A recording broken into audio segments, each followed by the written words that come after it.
Hello बच्चों, tense की कड़ी में आज हम नया टॉपिक लेकर आए हैं। पिछली वीडियो में हमने प्रेजेंट इंडेफिनिट टेंस के बारे में जाना था। आज हम पास्ट इंडेफिनिट टेंस के बारे में जानेंगे कि ये क्या होता है और इसे किस तरीके से बनाया जाता है। चलिए शुरू करते हैं। सबसे पहला हमारा टॉपिक आता है अफर्मेटिव सेंटेंस। अब अफर्मेटिव वाक्यों से पहले हमें ये पता होना चाहिए कि किन वाक्यों को हम पास्ट इंडेफिनिट टेंस कहते हैं। तो चलिए इसकी पहचान को समझते हैं कि इसकी पहचान क्या होती है, कैसे हम इसको पहचानेंगे। तो हिंदी वाक्यों के अंत में ता था, ती थी, ते थे, या फिर या, ये या फिर मात्रा। कुल मिलाकर मेरा कहने का तात्पर्य यह है कि इसकी तीन पहचान होती हैं। जैसे हिंदी वाक्यों के अंत में ताता, तीती, ते थे, पहली पहचान। जैसे राम स्कूल जाता था तो पीछे ता था आ गया। दूसरी पहचान या, ये यानी कि मैं कल दिल्ली गया। और तीसरी पहचान मात्रा है। मात्राएं जैसे बड़े आ का डंडा, छोटी ई, बड़ी ई, छोटा ऊ, बड़ा ऊ, ये सारी की सारी हमारी मात्राएं होती हैं। जैसे तुम रोई, तो अगर किसी सेंटेंस में ये तीनों की तीनों चीज़ें मिल जाए या इनमें से कोई भी एक चीज़ मिल जाए तो वो हमारा पास्ट इंडेफिनिट टेंस होता है। ये तो बात हुई पहचान की। अब चलिए बात करते हैं बनाने के नियम की। तो एक वचन और बहुवचन दोनों कर्ताओं के साथ में वर्ब की सेकंड फॉर्म का प्रयोग किया जाता है। यानी पूरी इंग्लिश ग्रामर के अंदर अगर हम वर्ब की सेकंड फॉर्म की बात करें तो वो केवल और केवल पास्ट इंडेफिनिट में पाई जाती है। क्या बताया मैंने? एक वचन और बहुवचन दोनों कर्ताओं के साथ वर्ब की सेकंड फॉर्म का प्रयोग करते हैं। अब बात आती है कि एक वचन और बहुवचन क्या होता है, तो ये आपने लास्ट वीडियो में जाना होगा। तो हमारा जो रूल हुआ वो किस तरीके से हुआ। सबसे पहले हम सब्जेक्ट को देखेंगे, फिर हम वर्ब की सेकंड फॉर्म को देखेंगे, फिर हम ऑब्जेक्ट को, फिर प्लेस को और फिर टाइम को। चलिए एक एग्जांपल लेते हैं। जैसे राम दिल्ली गया तो क्या बनेगा इसका? Ram went to Delhi. यहाँ पर कर्ता कौन था, सब्जेक्ट कौन था? राम। और हमने क्या देखा पीछे? गया, यानी कि या आ गया हमारे पास। और जाने को क्या कहते हैं? गो। और गो की सेकंड फॉर्म होती है हमारी वेंट। अब कहाँ पर गया है वो? दिल्ली को। तो राम वेंट टू दिल्ली। इस तरीके से हमारे अफर्मेटिव सेंटेंस समाप्त होते हैं। अगला हमारा टॉपिक आता है नेगेटिव सेंटेंस। नेगेटिव को हिंदी में बोलते हैं नकारात्मक वाक्य, यानी कि ऐसे वाक्य जिसमें नहीं शब्द आता है उसे हम नेगेटिव सेंटेंस बोलते हैं।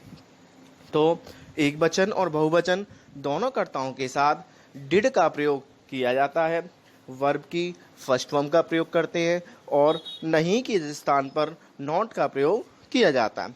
तो यानी कि सबसे पहले हम सब्जेक्ट को देखेंगे, फिर हम डिड को देखेंगे, फिर हम नॉट को देखेंगे, फिर वर्ब की फर्स्ट फॉर्म, फिर ऑब्जेक्ट, फिर प्लेस और फिर टाइम। जैसे अदिति ने खाना नहीं खाया तो यहाँ पे सब्जेक्ट कौन है?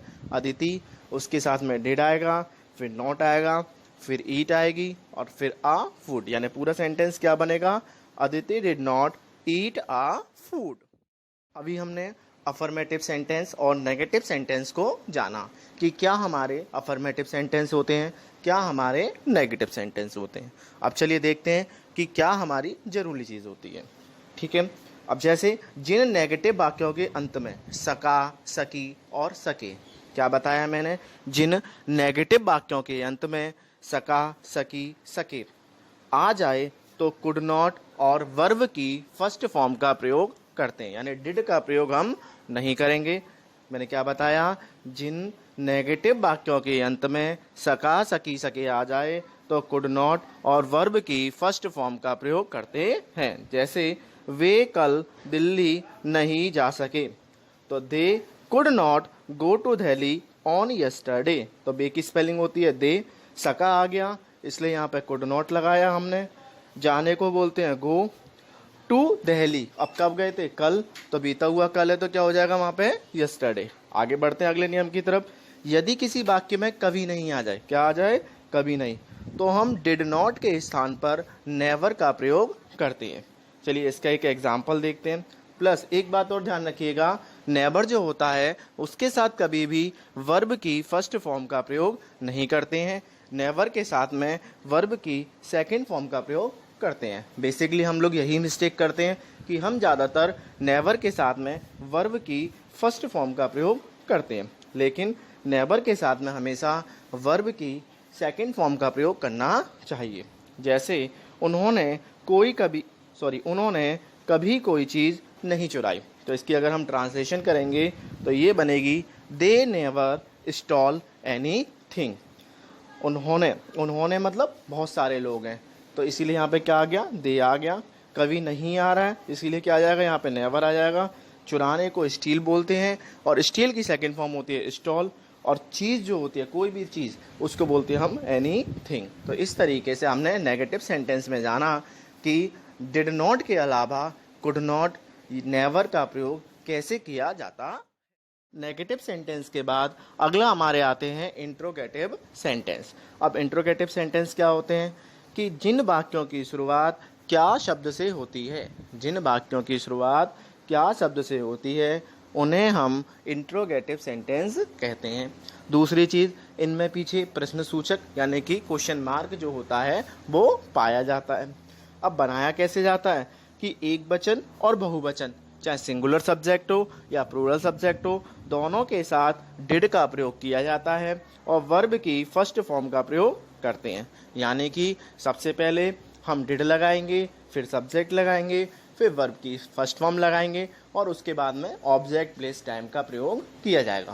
क्वेश्चन मार्क का हमें विशेष ख्याल रखना चाहिए कि जैसे क्वेश्चन मार्क क्वेश्चन में है उसी तरीके से आंसर देते समय यानी अंग्रेजी बनाते समय भी हमें क्वेश्चन मार्क लगाना चाहिए।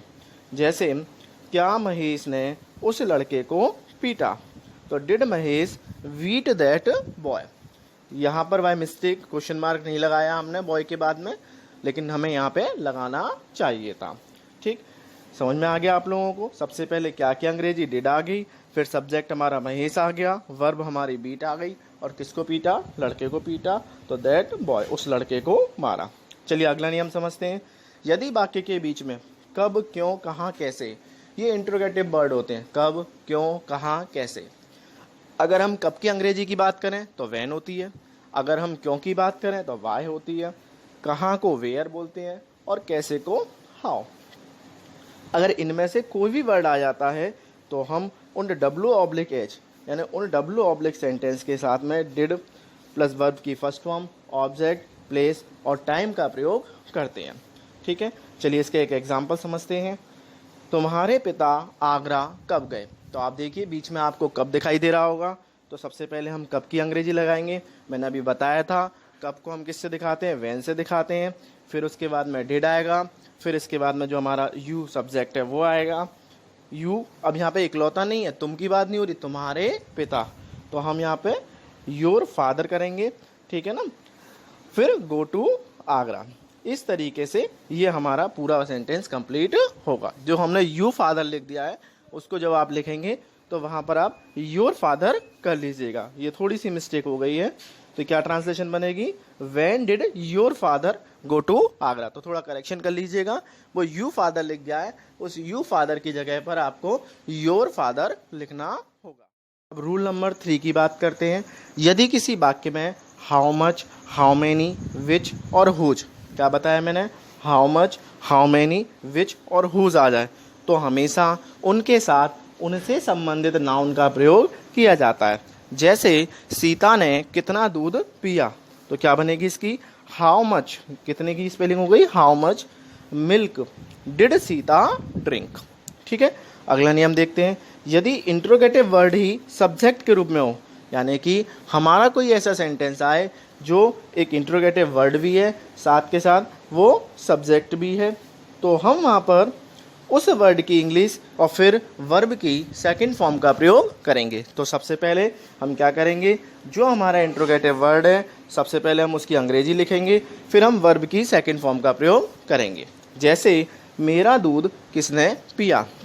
ठीक, तो सबसे पहले किसने या कौन एक ही बात होती है, तो हु ड्रैंक माई मिल्क।